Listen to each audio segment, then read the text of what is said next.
Amiens-Ville, c'est 135 000 habitants dans une agglomération qui en fait 180. Nous sommes une ville sociologiquement plutôt pauvre, donc nous avons besoin de logements sociaux. Nous en avons plus de 35% et donc il s'agissait de pousser à la construction. Nous avons souhaité aussi avoir une action très forte en matière d'accession sociale à la propriété. C'est vraiment un axe fort pour nous parce que nous aidons financièrement pour faire baisser le coût de l'opération pour une famille de manière à ce qu'elle puisse s'installer dans un logement neuf, de qualité et qui soit abordable financièrement.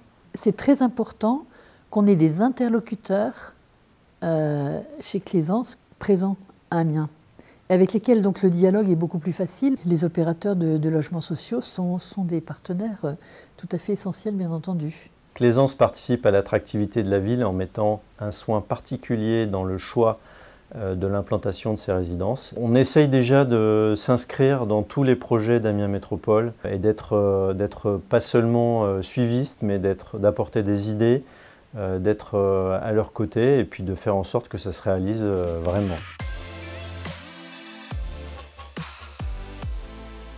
La ZAC Intercampus est une des ZAC d'Amiens qui est sur 80 hectares. Il s'agissait de faire un écoquartier et donc une ZAC avec une forte dimension environnementale et paysagère.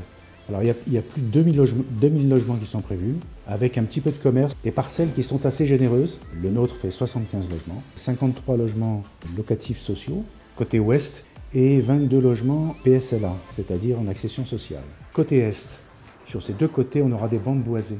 Chaque logement a un prolongement extérieur. Il y a aussi des espaces communs, ouverts à tous les résidents.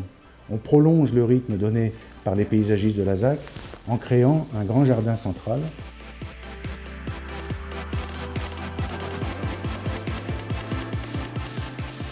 Claisance possède 3000 logements gérés depuis l'agence d'Amiens, dont 2000 environ sur Amiens Métropole. Alors déjà, il y a le patrimoine existant et il nécessite quand même en grande partie soit des démolitions et reconstructions, soit des réhabilitations. Ensuite, il y a son développement avec plusieurs axes, à la fois le locatif aidé, mais aussi l'accession. Donc il y a l'accession en neuf avec le système des PSLA et puis la vente HLM qui permet à chacun d'avoir un parcours résidentiel.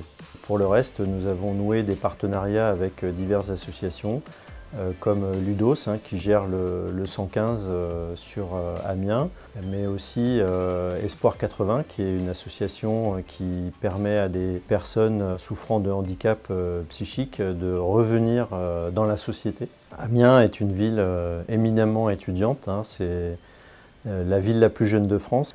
Il nous a semblé important de pouvoir mettre notre pierre à l'édifice en livrant une résidence d'une centaine de logements au Crous. Le Crous d'Amiens Picardie est un établissement public administratif qui est chargé de la vie étudiante. Il y a plus de 50 000 étudiants sur la Picardie actuellement, dont 17 000 boursiers. Il nous faut de plus en plus de logements et il nous faut des partenaires pour pouvoir créer du logement. Le logement doit absolument présenter des qualités d'attractivité par rapport au site universitaire et par rapport à une vie étudiante, à une vie sociale, puisque c'est évidemment très important que les étudiants puissent concilier ces deux objectifs. Ces logements, nous devons les produire à des tarifs compétitifs et raisonnables. Donc c'est important qu'un bailleur comme Claisance comprenne ces difficultés-là et nous aide à les résoudre et à faire des beaux produits. Qu'un opérateur comme Claisance se préoccupe de la rénovation et de la réhabilitation de ces logements, c'est aussi essentiel.